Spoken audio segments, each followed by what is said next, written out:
आठवीं पास करके 9वीं के लिए अपने ज़िले के मैं 8वीं पास करके 9वीं के लिए अपने ज़िले के माने जाने स्कूल में अपना एंट्रेंस का एग्ज़ाम दिया।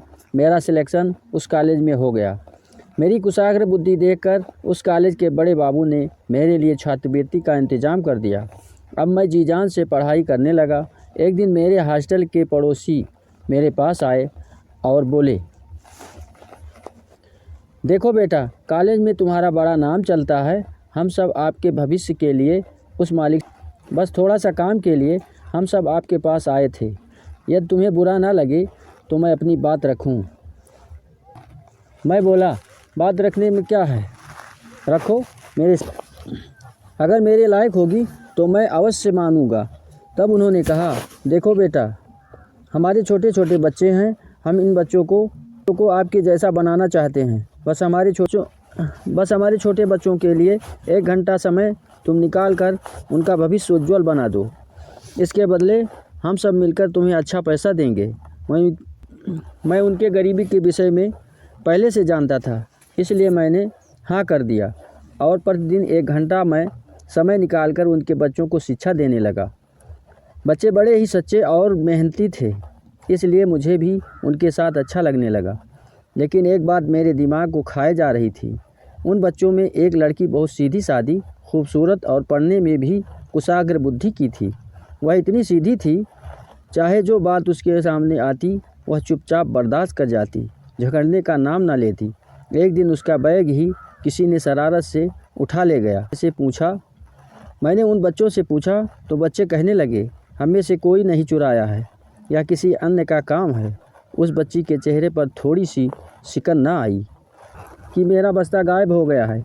वह चुपचाप क्लास में आती और जो पढ़ाया जाता उसे पढ़ती, ना किसी से फालतू बोलती, ना कोई शरारत करती और ना ही कोई खेल वगैरह खेलती। 3 साल शिक्षा ही मैं उन्हें दे पाया, क्योंकि इंटर पास करने के बाद मैं नीट की तैयारी करने अपने ज़िले से दूर शहर चला गया। मैं 2 साल की तैयारी के बाद दूसरी बार में नीट क्वालिफाई कर पाया। उसके बाद 5 साल तक MBBS किया, तत्पश्चात MD किया।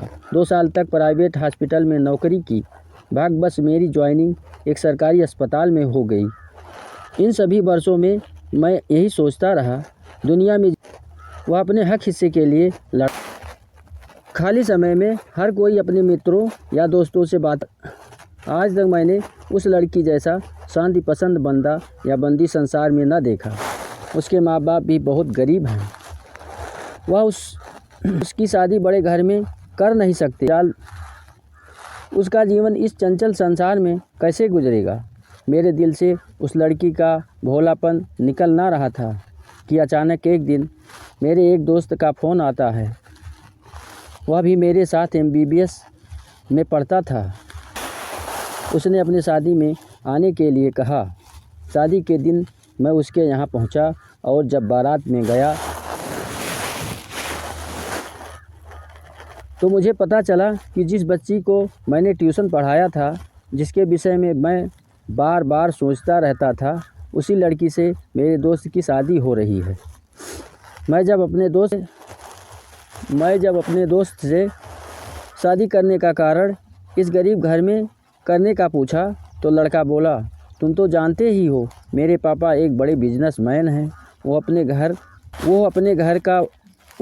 घर के वर्षा के लिए एक ईमानदार और ईश्वर भक्त वाली लड़की खोज रहे थे, क्योंकि उनके पास पैसों की कमी तो है ही नहीं। सारी खूबियाँ उस लड़की और उसके मायके वालों में कर लिए। रिश्ते के लिए लड़की का पिता मान ना रहा था, लेकिन मेरे पिता ने उसे पक्का यकीन दिलाया कि आपकी बेटी की सारी ज़िंदगी का ठेका मैं लेता हूँ। किसी बात की कोई कमी जाती उसके साथ ना होने दूँगा। डरो मत, शादी का सारा खर्चा मैं उठाऊँगा और आपकी बेटी अपनी बेटी बनाकर रखूँगा। जब तुम लोगों की मर्ज़ी कहेगी, जो कुछ हो सके लेकर, जैसा लिबास हो पहनकर मेरे द्वार पर आना।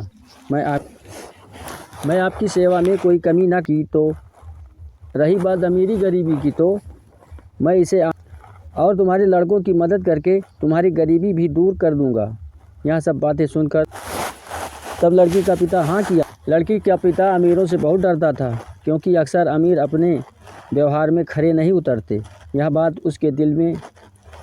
उसके दिल को खाए जा रही थी। यह सब बातें अपने दोस्त के मुंह से सुनकर मेरे दिल को सुकून पहुंचा। मैंने अपने दिल से कहा, सबका पालनहार वही मालिक है। अपने भक्तों का वो कैसे परवाह करता है, उसकी लीला अपरंपार है।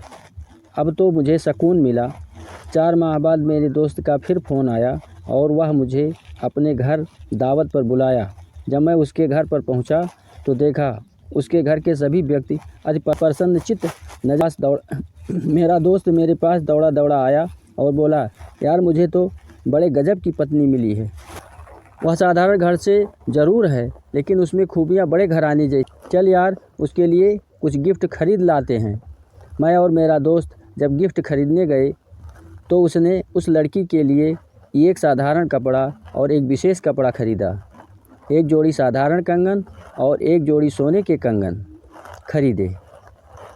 उसके बाद उसने उस लड़की के पास फ़ोन लगाकर पूछा, आज बोल मैं तेरे लिए क्या लाऊं? लड़की बोली, बस आपकी जो मर्ज़ी लेते आना। मेरी तमन्ना बस यही है कि आप सही सलामत में आएँ।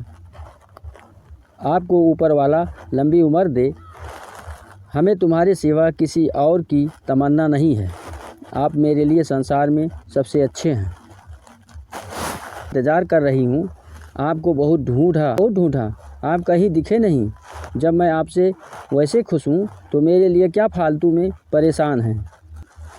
जल्दी से आ जाओ मेरे पास, मेरे दिल के राजकुमार। मेरे सुने सुने नयनों को दर्शन दो। जल्दी सब खरीदारी करके वह मेरे साथ वापस लौटने लगा। तब मैंने पूछा, यार मेरी समझ में यह बात नहीं आई कि तुमने 2 तरह के गिफ्ट क्यों लिए? तब वह बोला, रात को वह साधारण कपड़ा करती है। उसे सादगी बहुत पसंद है। वह केवल मान मर्यादा रखने के लिए ही उत्तम तरह से सज संवर कर रहती है। इसलिए उसका दिल रखने के लिए मैं उसकी सारी ज़रूरतें उसके मुताबिक ही पूरी करता। उसके निजी जीवन में हस्तक्षेप नहीं करता। मुझे असीमित प्यार करती है। वह मेरे लिए उस मालिक से पता नहीं क्या क्या प्रार्थनाएं करती है। साथ ही मेरे हर काम में पूरा सहयोग देती है। सारे घर को हमेशा मुस्कुराहट में